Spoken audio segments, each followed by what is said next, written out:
जय माता दी। सभी भक्तों को प्यार भरा नमस्कार। माता रानी की कृपा आप सभी के जीवन पर सदैव बनी रहे।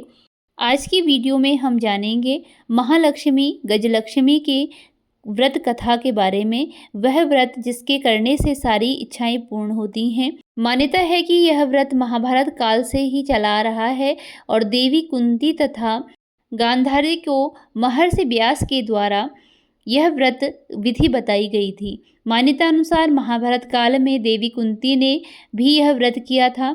एक समय महर्षि ऋषि वेदव्यास जी हस्तिनापुर पधारे। उनका आगमन सुन महाराज धृतराज उनको आदर सहित राजमहल में ले आए। स्वर्ण सिंहासन पर विराजमान कर उनका पूजन किया।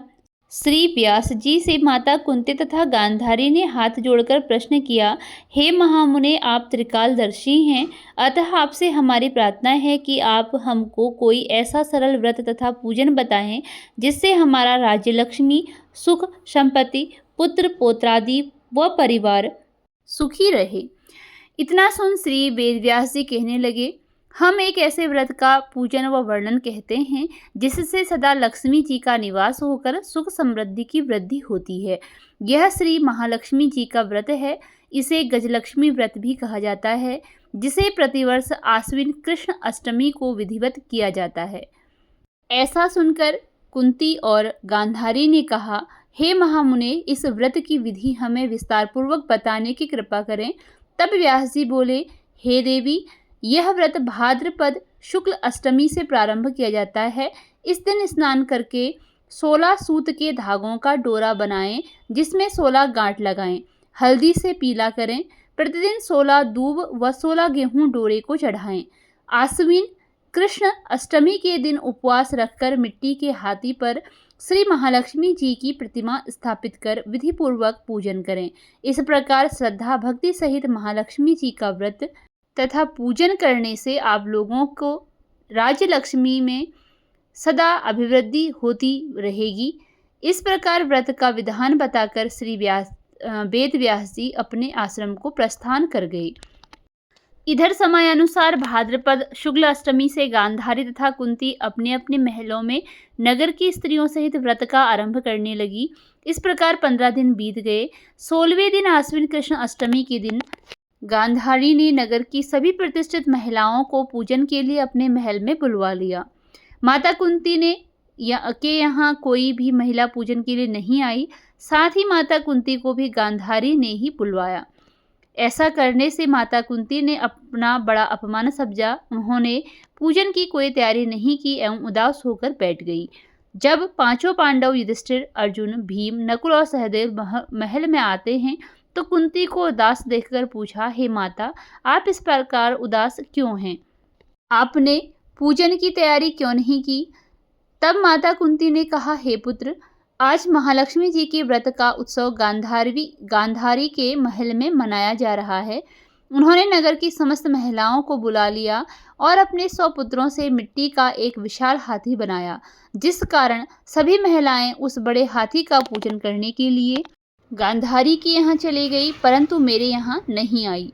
यह सुनकर अर्जुन ने कहा, हे माता, आप पूजन की तैयारी करें और नगर में बुलावा लगवा दें कि हमारे यहाँ स्वर्ग से ऐरावत हाथी की पूजन होगी। इधर माता कुंती ने नगर में ढिंढोरा पिटवा दिया और पूजा की विशाल तैयारी होने लगी। उधर अर्जुन ने बाण के द्वारा स्वर्ग से ऐरावत हाथी को बुला लिया। इधर सारे नगर में शोर मच गया कि कुंती के महल में स्वर्ग से इंद्र का ऐरावत हाथी पृथ्वी पर उतार कर पूजा जाएगा। इस समाचार को सुनकर नगर के सभी नर नारी, बालक एवं वृद्धों की भीड़ एकत्र होने लगी। उधर गांधारी के महल में हलचल मच गई। वहां एकत्र हुई सभी महिलाएं अपनी अपनी थालियां लेकर कुंती के महल की ओर जाने लगी। देखते ही देखते कुंती का सारा महल ठसाठस भर गया। माता कुंती ने ऐरावत को खड़ा करने हेतु अनेक रंगों के चौक पुरवाकर नवीन रेशमी वस्त्र बिछवा दिए। नगरवासी स्वागत की तैयारी में पुष्प, माला, अबीर, गुलाल, केसर हाथों में लिए पंक्तिबद्ध खड़े थे। जब स्वर्ग से ऐरावत हाथी पृथ्वी पर उतरने लगा तो उसके आभूषणों की ध्वनि गूंजने लगी तथा ऐरावत के दर्शन होते ही जय जयकार के नारे लगने लगे। सायंकाल के समय इंद्र का भेजा हुआ हाथी ऐरावत माता कुंती के भवन के चौक में उतर आया।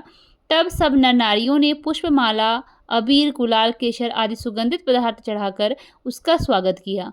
राज्य पुरोहित द्वारा ऐरावत पर महालक्ष्मी जी की मूर्ति स्थापित करके वेद मंत्रोच्चार द्वारा पूजन किया गया। नगरवासियों ने भी महालक्ष्मी पूजन किया।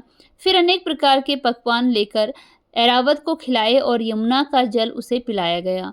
राज्य पुरोहित द्वारा स्वस्ति वाचन करके महिलाओं द्वारा महालक्ष्मी का पूजन कराया गया। 16 गांठों वाला डोरा लक्ष्मी जी को चढ़ाकर अपने अपने हाथों में बांध लिया। ब्राह्मणों को भोजन कराया गया। दक्षिणा के रूप में स्वर्ण आभूषण, वस्त्र आदि दिया गया। तत्पश्चात महिलाओं ने मिलकर मधुर संगीत लहरियों के साथ भजन कीर्तन कर संपूर्ण रात्रि महालक्ष्मी व्रत का जागरण किया। दूसरे दिन प्रातः राज्य पुरोहित द्वारा वेद मंत्रोच्चार के साथ जलाशय में महालक्ष्मी जी की मूर्ति का विसर्जन किया गया। फिर ऐरावत को विदा कर इंद्रलोक को भेज दिया। इस प्रकार जो स्त्री भी महालक्ष्मी जी का विधिपूर्वक व्रत एवं पूजन करती है उसके घर धन धान्य से पूर्ण रहते हैं तथा उसके घर में महालक्ष्मी जी सदा निवास करती हैं। पूजन के समय महालक्ष्मी जी की यह स्तुति अवश्य बोलें। महालक्ष्मी नमस्तुभ्यं नमस्तुभ्यं सुरेश्वरी, हरिप्रिये नमस्तुभ्यं नमस्तुभ्यं दया निधे। इसी के साथ यह वीडियो यहीं पर समाप्त होती है। मिलते हैं नई वीडियो में एक नई कथा के साथ। धन्यवाद।